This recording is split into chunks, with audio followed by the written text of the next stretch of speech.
हमारी Himalaya road trip आगे बढ़ रही है दोस्तों, और अब हम चल पड़े हैं एक और पवित्र पड़ाव की ओर, गंगोत्री। देखिए इस रास्ते को, घुमावदार ऊंचाई पर चढ़ता हुआ, एक तरफ गहरी खाई, दूसरी तरफ आसमान छूते पहाड़, और उन पहाड़ों की चोटियों पर बर्फ की सफेद चादर जैसे बादलों से झांकती कोई देव कथा।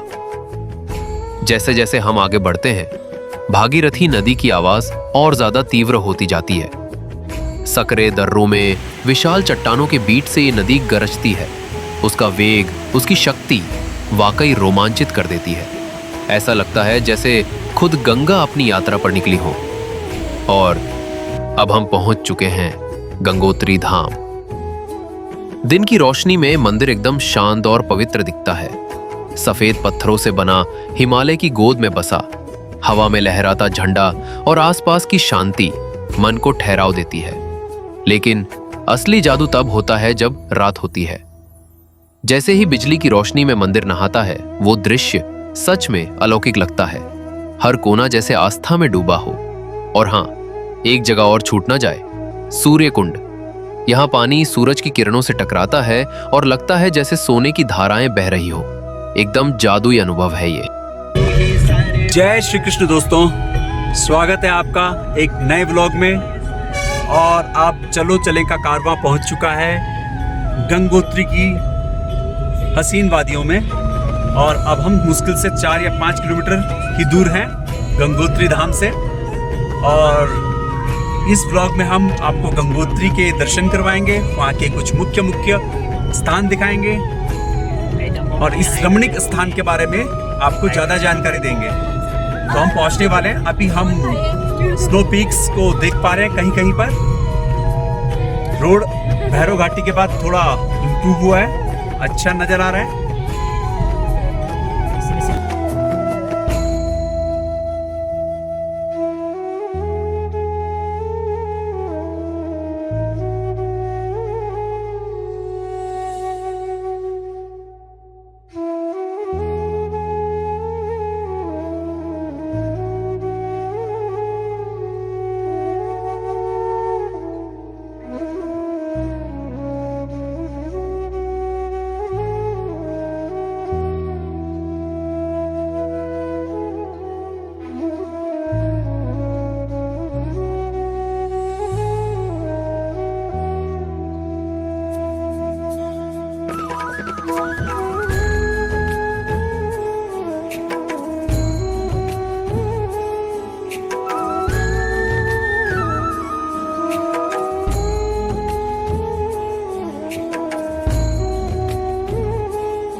गंगोत्री की दिव्य भूमि, जहां से मां गंगा का उद्गम होता है।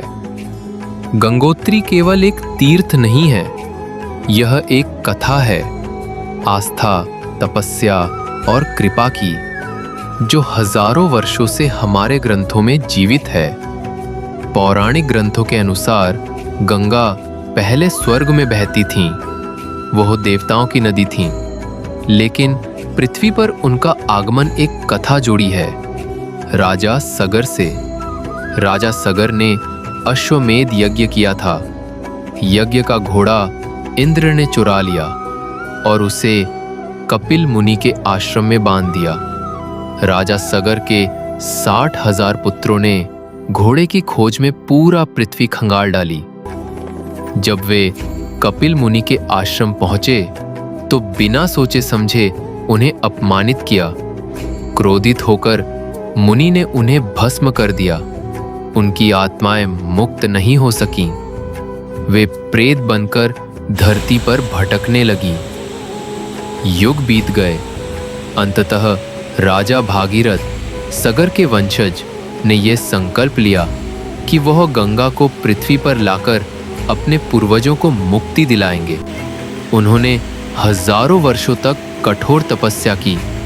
गंगोत्री में तब भगवान शिव जी ने प्रसन्न होकर गंगा को अपनी जटाओं में रोक लिया। गंगा शिव की जटाओं से धीरे धीरे पृथ्वी पर उतरी और भागीरथ के पीछे पीछे चल पड़ी और अंत में जब वे सागर पुत्रों की अस्थियों तक पहुंची और उन्होंने उन्हें मुक्ति दी। यही वह स्थल है गंगोत्री धाम, जहां से गंगा का यह दिव्य अवतरण शुरू हुआ था। ये माँ गंगा के मंदिर पर सायंकालीन आरती, जो कि रात के 7:45 यानी 7:45 बजे होती है, उसकी तैयारियां भक्तगण माँ के प्रांगण में बैठे हुए सभी जगह श्रद्धालुओं का मजूम।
सुप्रभात दोस्तों, सुबह के स्नान हो चुका है हम सभी लोगों का।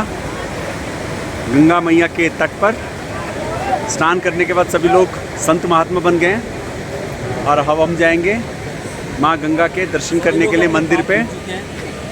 और ये घाट है, यहाँ पर गंगा के अवतरण की को चित्रित किया गया है। आपको दिखाते हैं मंदिर परिसर में जाकर। काफ़ी मनोरम और भव्य दर्शन होने वाले हैं हमें।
सब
मित्रों, जैसा कि आप अभी देख सकते हो, श्री गंगोत्री मंदिर मेरे ठीक दाहिने हाथ पर है।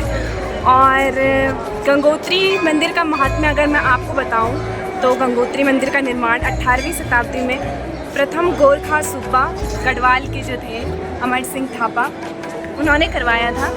और इस मंदिर का जीर्णोद्धार बाद में जयपुर के एक महाराजा थे, माधो सिंह भंडारी द्वितीय उनका नाम हुआ करता था, उन्होंने करवाया था। मंदिर का निर्माण आप जैसे कि देख सकते हैं मुग़ल शैली में किया गया है। और मंदिर के आसपास माँ गंगा का रमणीय दृश्य, श्रद्धालु और ऊंचे ऊंचे पहाड़, यहाँ की घाटी, यहाँ का सुंदर दृश्य आपको बहुत ही मनमोहक करता है। और बाकी आप अभी देखेंगे आगे सूर्य कुंड भी है, वहाँ का आपको बताएंगे क्या महत्व है। धन्यवाद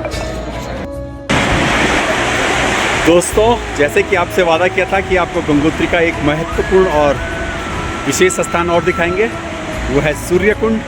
और ये है सूर्य कुंड, जहाँ से कि गंगोत्री मंदिर से जो नदी आती है भागीरथी, वो एक फ्लो में आकर एक कुंड का रूप लेती है और यहाँ से गिर रही है जो झरने के रूप में, वो भागीरथी नदी है, यानी माँ गंगा। वैसे लोगों का कहना है कि गंगा देवप्रयाग से बनती है, लेकिन भागीरथी ही वो धारा है जो राजा भगीरथ के कठिन तपस्या के बाद धरती पर अवतरित हुई थी। और उन भगीरथ को उन्होंने फॉलो किया था। जहाँ जहाँ भगीरथ गए उनके पीछे पीछे गंगा की एक धारा चली, उसी को भगीरथी कहा जाता है और वही गंगा है। हालांकि बद्रीनाथ से जो विष्णुपदी निकल रही है उसको भी गंगा का ही रूप कहा जाता है। और माँ अलकनंदा और भागीरथी जब देवप्रयाग पे मिलती है तो लोगों का मानना है कि वहाँ से ही गंगा बनती है। लेकिन यहाँ के लोगों का मानना है कि ओरिजिनल जो गंगा है, जो ओरिजिनल गंगा की धारा है, वो भागीरथी ही है और वो गंगोत्री से ही निकल रही है। देखिए दोस्तों, माँ का प्रचंड रूप। ऊपर ये ऊंची ऊंची पहाड़ियाँ,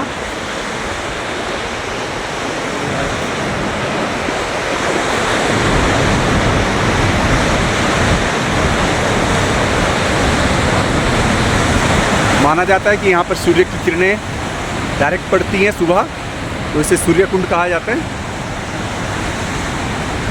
आपको दिख रहा होगा यहाँ पे इंद्रधनुष भी बन रहा है।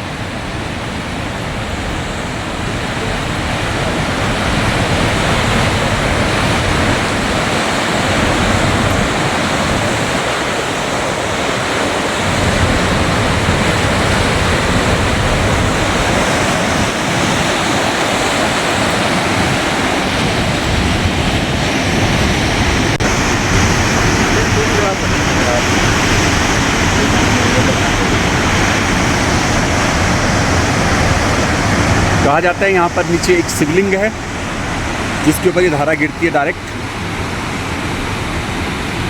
या आप इसको इस तरह से भी कह सकते हैं कि माँ के प्रचंड वेग को रोकने के लिए यहाँ पर भगवान शंकर ने कुछ एक ऐसा कुंड बनाया कि यहाँ पर पानी थोड़ी देर के लिए थमता है और रुक करके फिर आगे की ओर बढ़ता है।